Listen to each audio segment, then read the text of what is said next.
Salam saintis muda. Kali ini kita akan mempelajari tentang ciri-ciri makhluk hidup yang akan dipelajari di bab 2 semester 1 di kelas 7. Oke, baik, untuk ciri-ciri makhluk hidup apa saja akan kita pelajari setelah ini. Ada berapa ciri makhluk hidup yang akan kita pelajari? Ada 8. Nah, untuk lebih lanjutnya, yuk kita simak video ini.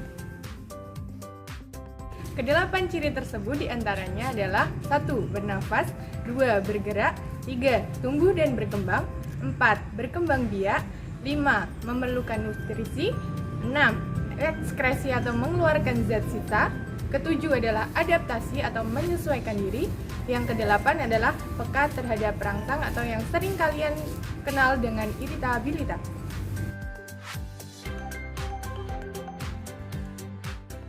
Ciri yang pertama adalah bergerak.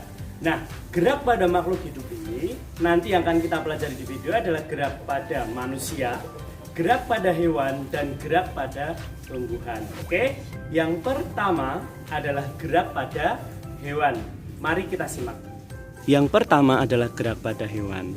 Nah, gerak di sini dibedakan menjadi dua, yakni gerak aktif dan juga gerak pasif. Untuk hewan sendiri, hewan seperti pada video berikut adalah ayam. Dia bergerak secara aktif, yang berarti adalah berpindahnya pada posisi satu ke posisi yang lain secara utuh. Nah, coba kita lihat ayam. Ketika dia berjalan, maka dia berpindah posisi yang satu ke yang lainnya. Oke. Manusia juga melakukan gerakan secara aktif, yakni berpindahnya dari satu tempat ke tempat yang lainnya. Nah, yang ketiga adalah gerak pada tumbuhan.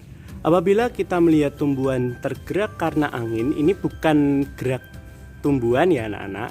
Jadi gerak yang terjadi pada tumbuhan yang diakibatkan oleh tumbuhan itu sendiri. Misalnya putri malu terkena sentuhan dan lain sebagainya. Nah, untuk lebih jelasnya mari kita simak gerak pada tumbuhan berikut ini. Ini merupakan contoh video gerak pada tumbuhan. Nah, ini time lapse ya anak-anak. Jadi videonya ini direkam lama sekali tapi dipercepat. Nah, ini coba lihat seluruh tanamannya terus bergerak dan bunganya bertambah besar. Nah, ini proses bergerak ini gerakan secara pasif. Tadi belum dijelaskan bahwa ini bergerak secara pasif. Nah, gerakan secara pasif yakni adanya gerakan tanpa berpindah tempat dari lokasi yang satu ke lokasi yang lain. Maksudnya bagaimana? Akar dari tanaman ini tidak bisa berjalan-jalan, tapi akarnya tetap di situ, lalu sulur atau batangnya hanya bergerak ke arah kesana kemari tanpa adanya perubahan posisi utama dari akar tersebut. Nah, ini bunga mekar, luar biasa indahnya. Nah, ini time lapse ya, ini tumbuhan bergerak. Gerak yang dimaksud adalah gerak dari tumbuhan itu sendiri, bukan gerak karena angin atau bukan gerak karena digerakkan oleh makhluk hidup yang lain. Itu adalah gerak pasif dari tumbuhan.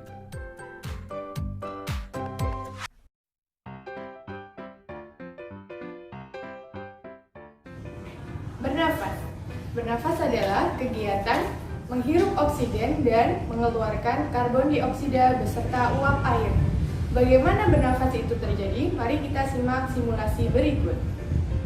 Untuk membuktikan bahwa bernafas mengeluarkan uap air, coba kalian menghembuskan nafas di atas kaca.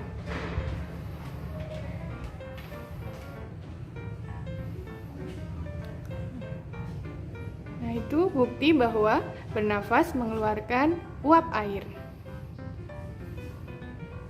Untuk membuktikan bahwa tumbuhan juga melakukan pernafasan, coba kalian lakukan praktek berikut di rumah ya. Yang pertama, kalian bungkus daun dengan plastik. Bisa di pagi hari atau sore hari.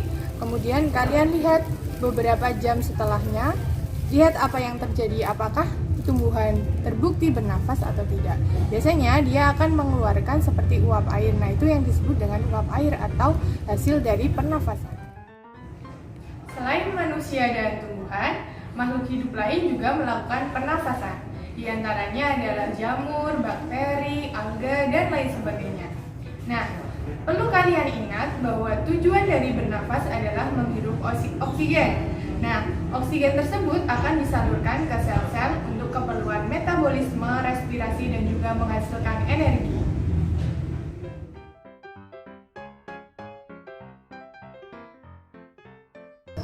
Untuk ciri makhluk hidup yang ketiga adalah tumbuh dan berkembang.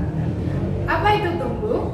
Tumbuh adalah bertambahnya ukuran, volume, maupun jumlah sel dari makhluk hidup. Contoh dari tumbuh adalah kalian. Nah, kalian awalnya masih balita, mungkin tingginya hanya 100 cm. Nah, kemudian kalian tumbuh setelah SMP biasanya mencapai 140 cm. Nah, itu namanya tumbuh.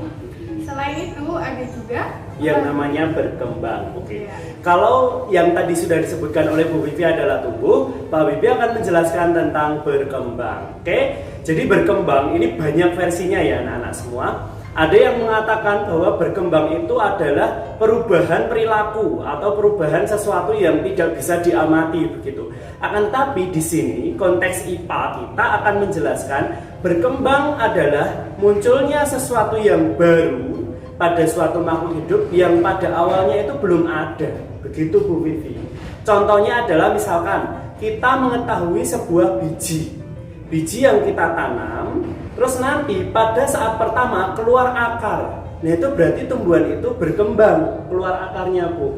Contoh lain juga, misalkan tumbuhan yang semi dewasa, dia akan berbunga. Oh, ternyata muncul bunga. Nah, itu merupakan perkembangan gitu. Nah, kalau pada manusia itu banyak sekali. Misalkan untuk matangnya sel telur atau sel ovum. Awalnya memang sudah ada ya, Bu ya. Di folikel itu sudah ada. Lalu lama-kelamaan dia akan mulai membentuk sel telur atau ovum. Nah, itu perkembangan. Dan juga sedikit mungkin perilaku, Bu, atau perkembangan mental pikiran juga. Nah, untuk perkembangan pikiran misalkan begini, yang awalnya itu si anak misal belum bisa bicara, dia saraf-saraf dari tubuhnya itu masih belum sempurna untuk membentuk supaya si anak itu bisa bicara. Nah, setelah itu anak bisa bicara. Nah, itu merupakan perkembangan syaraf yang juga nantinya berhubungan dengan sel-sel.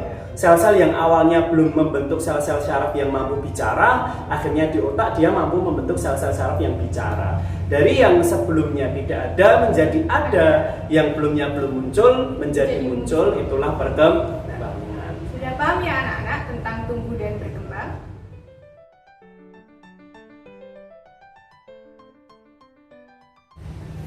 Selanjutnya adalah berkembang biak. Tujuan dari berkembang biak adalah memperoleh keturunan guna melestarikan jenisnya. Nah, contoh dari perkembangbiakan adalah misalnya kalian memperhatikan tanaman. Nah, tanaman tersebut memunculkan tunas. Nah, tunas tersebut membuktikan bahwa perkembangbiakan itu terjadi. Kemudian, saat manusia melahirkan dan juga hewan melahirkan atau hewan bertelur, nah itu salah satu contoh dari perkembangbiakan. Baik, kita lanjutkan video tentang reproduksi pada makhluk hidup. Jadi di sini yang terlihat adalah perkembangbiakan generatif atau secara kawin menggunakan biji dari pohon kelapa. Selanjutnya ini ada tanaman cocor bebek. Perkembangbiakannya dilakukan secara vegetatif atau tidak melalui proses penyerbukan. Ada pada tunas-tunas daunnya ini. Yang selanjutnya, nah ini contoh reproduksi pada hewan namanya planaria atau cacing pipih. Ini melalui fragmentasi atau terputusnya bagian tubuhnya nanti bisa membentuk bagian tubuh yang lain. Ada juga ini mamalia ya, hewan gajah itu dengan cara melahirkan. Terus ini bakteri berkembang biak dengan cara membelah diri. Dan juga hal-hal yang lain. Kalau manusia sama ya anak-anak, dengan melahirkan. Ada hewan-hewan yang lain seperti ayam itu bertelur dan juga yang lainnya. Oke.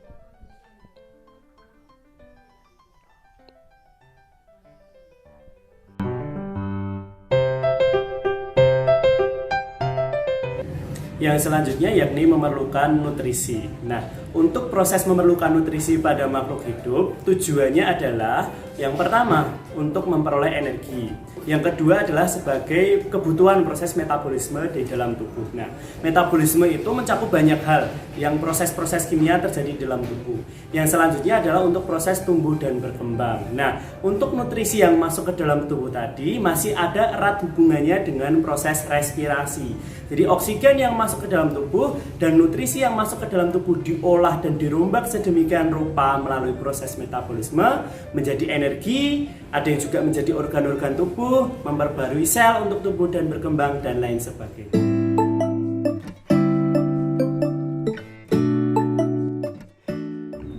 Untuk selanjutnya adalah ekskresi.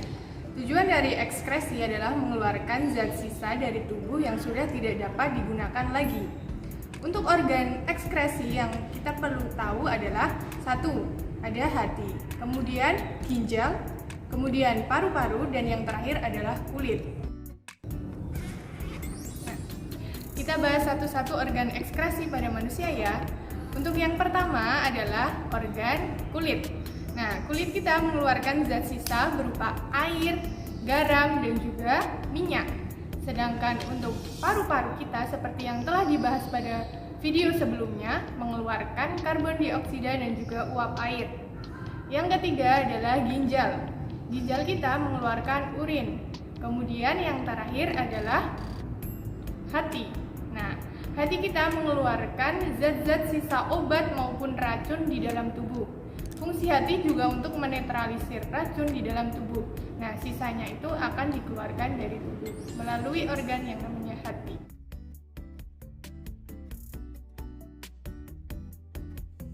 Baik, proses adaptasi adalah cara makhluk hidup untuk menyesuaikan diri, bertahan hidup dengan lingkungan yang ada di sekitarnya. Sebagai contoh, mungkin kita sering melihat tanaman kaktus di tempat gurun gitu ya, tempat yang panas, tempat yang kering. Nah, di sana kaktus dimodifikasi, daunnya termodifikasi menjadi bentuk duri untuk mengurangi penguapan. Dan juga mungkin bunga teratai yang berada di perairan memiliki daun yang sangat lebar untuk memperbanyak penguapan. Untuk hewan ada juga misalkan si bebek. Bebek memiliki kaki yang berselaput untuk memudahkan dia berjalan atau berenang di dalam perairan, dan juga paruhnya yang mirip seperti paruh yang bisa untuk menyerok atau mengambil sesuatu di dalam air. Nah, itu morfologi dari makhluk hidup yang berfungsi untuk beradaptasi dengan lingkungan di sekitarnya. Nah, untuk contoh yang lain bisa kita lihat di video berikut. Bunglon berubah warna menjadi hijau untuk menyamarkan dirinya dengan daun-daunan untuk mengelabui musuhnya. Nah, ketika musuhnya sudah pergi atau sudah aman, maka bunglon tersebut akan berubah warna kembali menjadi warna yang lain. Nah, di video ini dia berubah warna menjadi kuning. Nah, ketika sadar bahwa musuhnya sudah pergi, itu pola adaptasi dari makhluk hidup bunglon untuk mengelabui dari musuhnya.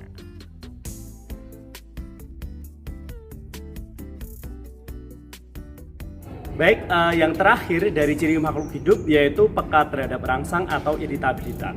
Seperti yang kalian tahu bahwa saat ini sedang sangat terik matahari. Nah, ini otomatis kalau pada manusia dia akan merasakan panas. Nah, kalau pada manusia ada 5 indera yang dapat menerima rangsang. Yang pertama mata, yang kedua hidung, yang ketiga telinga, yang keempat kulit, dan yang terakhir adalah lidah. Nah, untuk pada makhluk hidup yang lain itu bermacam-macam. Nah, untuk mengetahuinya mari kita simak video berikut. Contoh peka terhadap rangsang, ini ketika manusia mengenai cahaya yang sangat panas, maka otomatis tangannya akan menutupi wajahnya. Nah, baik anak-anak, ini merupakan video peka terhadap rangsangnya tumbuhan. Jadi ini daun putri malu yang setelah disentuh akan daunnya menutup. Nah, ini bisa dilihat di video peka terhadap rangsangnya tumbuhan, yang termasuk gerak juga ya ini. Jadi gerakan tumbuhan diakibatkan karena sentuhan. Nah, terus tumbuhannya itu merespon rangsangan berupa sentuhan. Nah, ini termasuk salah satu ciri makhluk hidup, yakni peka terhadap rangsang atau iritabilitas. Baik, selain dari kelima indera tadi, untuk peka terhadap rangsang pada makhluk hidup khususnya manusia, juga karena adanya syaraf-syaraf yang lain yang secara sadar maupun tidak sadar. Contoh yang lain adalah misalnya ketika kita mengedipkan mata, ketika kita sedang ada guncangan atau yang lain, terus kita refleks tubuh kita untuk pergi dan lain sebagainya, itu merupakan bentuk peka terhadap rangsang yang lain. Jadi tidak hanya indera tapi syaraf tubuh secara umumnya. Ya teman-teman semua, itu video dari kami Tentang ciri makhluk hidup yang perlu kalian cermati dan perlu kalian pahami. Ya, jangan patah semangat untuk belajar dan selalu tonton video kami. Sampai jumpa.